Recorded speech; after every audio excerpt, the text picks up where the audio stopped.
Hi, I'm Sarah. I am a psychic and I am also autistic. And I found out that I was autistic about a year ago, and I wanted to share the story about how I discovered. So, a year ago, I decided to watch the TV show Love on the Spectrum. This was kind of outside of what I would normally do. I usually just don't watch any TV. I'm a mother of three. Or when I do watch anything, it's related to spirituality and self-growth. So it was kind of interesting, but I decided to watch it and I loved it. It was my first kind of, outside of high school, it was my first experience with any people with autism. And I really felt like the level of authenticity that I felt from the individuals on that show, I was just floored. I was like, I remember saying, if this was a regular dating show, I couldn't watch it. I wouldn't be able to handle it. And the reason that I wouldn't be able to, or that I can't handle watching things like that, is because I'm so, I pick up so quickly on people's masks, and everybody wears masks, and I felt like with the people on Love on the Spectrum, like they didn't feel like they were wearing masks. They felt like it was a level of authenticity that I felt from human beings, like a group of human beings, that I was just like kind of amazed with. And I was really like, and even I think like even a couple months before that, I remember when I was doing readings, and I actually made a friend and they had autism, and I said, I've been thinking about autism lately, and I've just been thinking about like what it means and how these people are different. So some bugs out here. So I watched the show and I loved it. And I think it was like after I finished the first season, I was laying in bed that night and I couldn't sleep. I could not fall asleep. I could not stop thinking about Love on the Spectrum. And it was actually getting to the point where it was kind of like bothering me, where I was just like, I stopped and I asked my guys, I said, can you just help me fall asleep right now? Like, I want to shut my mind off and I want to stop thinking about this. But I couldn't. I kept thinking about it. It kept cycling through my mind, like these people, and just like, and it was like a kick from my gut. It was like a zap from my guides, and they just like came through really quickly. And it was like kind of like the energy that I felt from it was like they were trying to get me to figure this out, to dive deeper into it mentally, but I was just like on the surface of it, so I wasn't going there, and I wasn't able to pick up on it. So they like yelled. It was from within me, but they yelled and they were like, what did they say? Sarah, you have autism. And I was floored. I had never considered that before. It was never anything that I had thought about.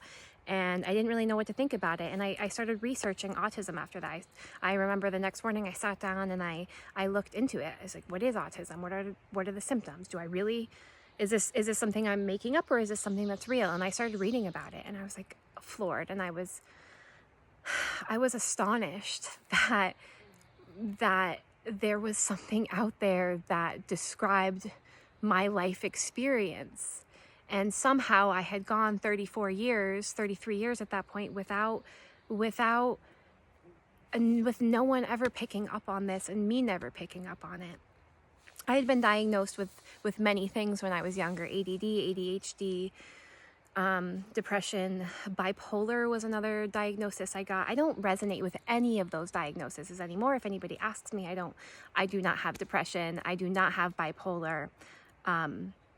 But so I had kind of put autism into those categories and I'm this is just how I think about it. So I'm not trying to make a statement about mental disorders, but I had kind of lumped it into the category of something like depression, bipolar, or ADHD, where it's like a coping mechanism. I kind of see them as coping mechanisms, very real coping mechanisms, that ways that people,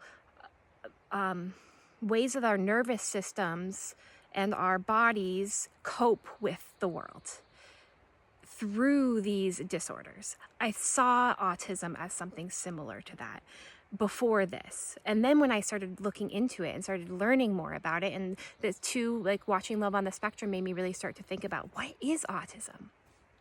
what is autism, right? Like, it it it really started to make me think. So I, after receiving the understanding that I have autism, and I consider myself to be on the high functioning end of autism. Autism is a spectrum, and there's people that are much different than me. Many of the people on Love on the Spectrum are anything like me, which is why I was so surprised when my guides were like, "Sarah, you have autism." I'm like, I'm nothing like these people. I can cope very well, right? But since learning about this diagnosis, what it's really taught me are a few things. Like, it's shown me in my life, wow, there are so many times that I can look back and say, I was having, like, as a child, I would have frequent violent outbursts, and now I understand them as autistic meltdowns. And of course, there's more to that. It's not, there's more to that, but it gives me this basis of just like understanding that I came in neurologically different. I came in with a different operating system. And there's been a reason why I have struggled so much in this world. And on the outside, I think that others could perceive me as not struggling in this world, as doing fine, as coping very well. But on the inside, I have struggled and I have suffered deeply, which is what set me on the path of healing and on the healing journey and on the need to be like, why do I feel so uncomfortable in this world? Why do I feel so uncomfortable with interactions? Why do I feel so uncomfortable just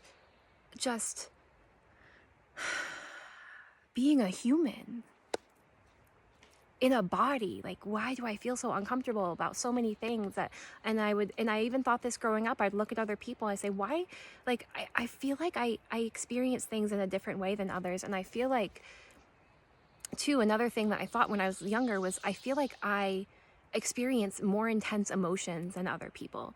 And for a long time, I felt that that was true, but I denied it. I said, no, it must be me. There's something wrong with me in the way that I interact with the emotions, but there's not, but everyone experiences them at the same level. But now I understand too, and that's my gift. So I came in with autism. I came in with a different neurological operating system in which I experience and feel the world in a different way. And I also came in with the awareness that I was going to be on a spiritual journey at some point in my life. This hasn't been my whole life that I've been on the spiritual journey. I had my first spiritual awakening at 21, 22 actually. That's when it started.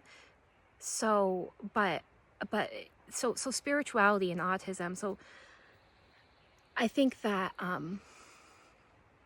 it's hard to cover this in a short video. It's hard to really get to all the things I want to say because there's so much with it. So I'll have to come back to this and do more. But one of the things that I, after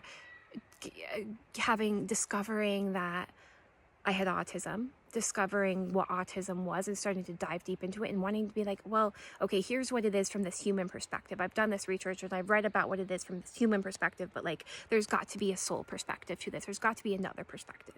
And what I really the downloads that I started to receive about this, the things that came through me were that people are coming in, that the individuals that are coming in that are on the spectrum and that are neurologically different, neurodiverse, are coming in with different operating systems for a reason.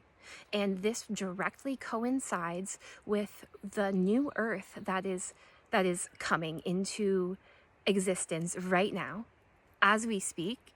It is blooming. I'm getting chills all over because it's so beautiful. But also that coincides with this, with all of these neurodiverse individuals coming in, and they're coming in. So there's like this level of like this spiritual world being built, and for the new earth, right? There's a spiritual world being built. There's systems that are starting to collapse, so they're going to be collapsing. There are ideas that are starting to change in the collective consciousness, but at a very grounded level.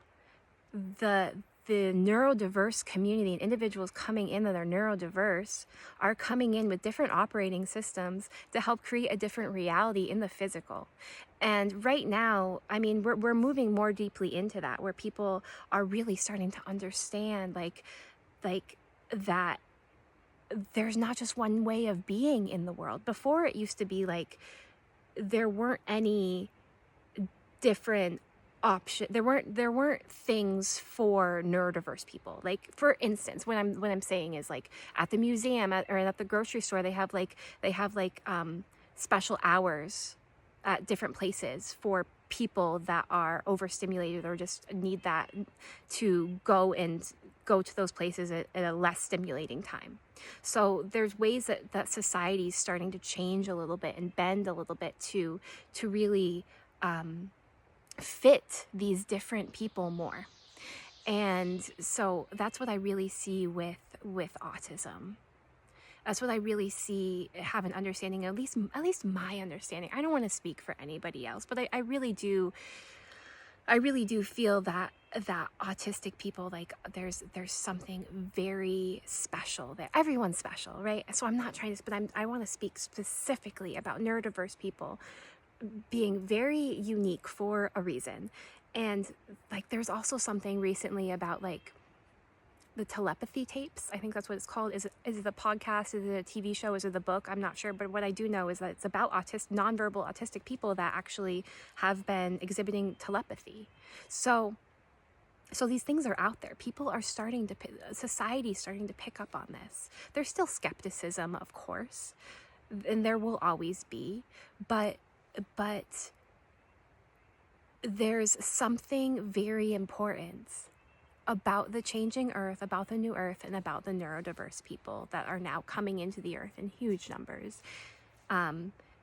Also want to note that there's probably a lot more neurodiverse people out there than we realize as a culture, as a society, because, just for instance, for me, I didn't realize until I was 33 years old, and I masked heavily my entire life. I've hid my personality. I don't even know what my real personality is. Half of my healing journey in this last year has been, oh God, actually, I want to say it.